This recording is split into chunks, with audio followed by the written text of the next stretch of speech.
Hello everyone. So today we will see what is merge conflicts. Till now we have seen what is merge. We also seen what is rebasing. What is rebasing? We also seen squashing. We also seen how to rearrange your commits. Okay. So while learning this squashing, we did came across the merge conflict actually. If you remember from the previous video, if you didn't see it, then also it is fine, but I would advise please follow this series one by one. It will be really easy for you. Okay. So now let's understand the concept of merge conflict. To make the things very easy, let's say we have two branch here. Okay, from here there are two branches, and both the branches have single file f1. Okay, both the branches have single file f1. We have created here f1, right? And initially inside the f1 there was one line, say hello. Now what happens, you created new branch and you added one line. So here in branch 1 you made it hello first line as it is, and in second line you told or you written work. Okay, and in main branch also you made one change, and in second line you written hello everyone. Okay, so let's say here hello as it is, and here you have added everyone. Okay, what will happen now when you merge? When you merge these two branches, it is pretty clear, like at this stage this will be like three-way merge, correct? This will be three-way merge or recursive merge. It won't be like fast forward merge. So there will be definitely one merge commit, but there will be some conflicts. So now let's understand those conflicts only. What will be the conflict? Conflict will be the line 2. Reason being, there is a different data in line 2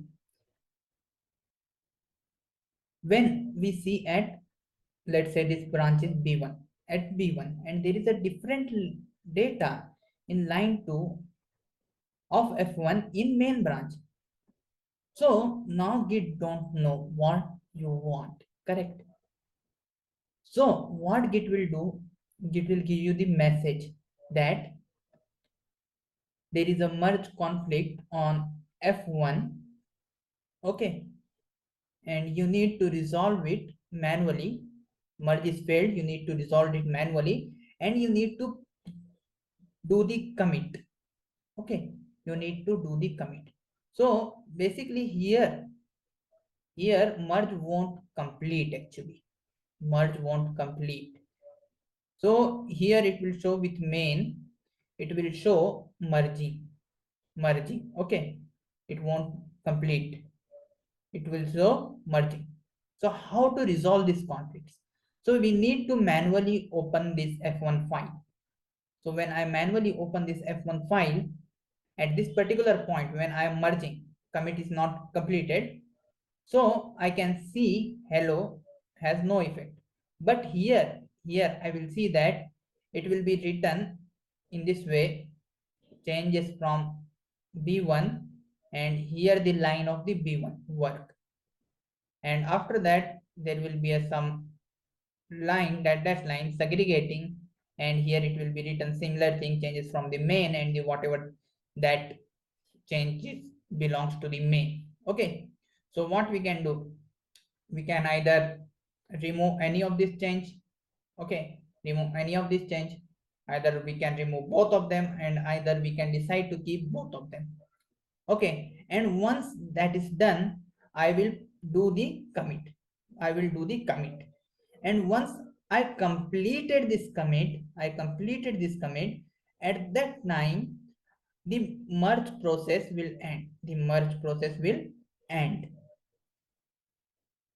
So I hope you understood what is merge conflict and how we can resolve those merge conflicts. And remember, merge conflicts will occur, and merge conflicts is not our enemy. Actually, it is our friend. To think of it, if it wouldn't have created this conflict and it wouldn't have segregated both the changes, instead of that, it would have decided any of one parameter or something, then there was a chance of data loss. There was a chance of data loss. And we don't want that, correct? And second scenario could be it would have like just accepted both. That would have created redundancy. That would have created redundancy. And that is also not a good for our project. So I hope you understood what is merge conflict and how we resolve. In next section, we will see the practicals and we will create the merge conflicts. We will understand how merge conflict will look like, and we will see some commands to identify on which all files merge conflicts has occurred. So right now there is one file only, and one thing is whenever you do merge and merge fail, it will provide the message on what all files conflict has occurred. But what if you decided like I will resolve this conflict later and you just close the terminal? So you need some command to check what all the files there is a merge conflict and the details on which lines there is a merge conflicts. Okay, so we will see those commands and we will resolve the merge conflicts. So I hope you understood the concepts and looking forward for the practicals. So that's it for this video. See you in the next one. Till then, bye.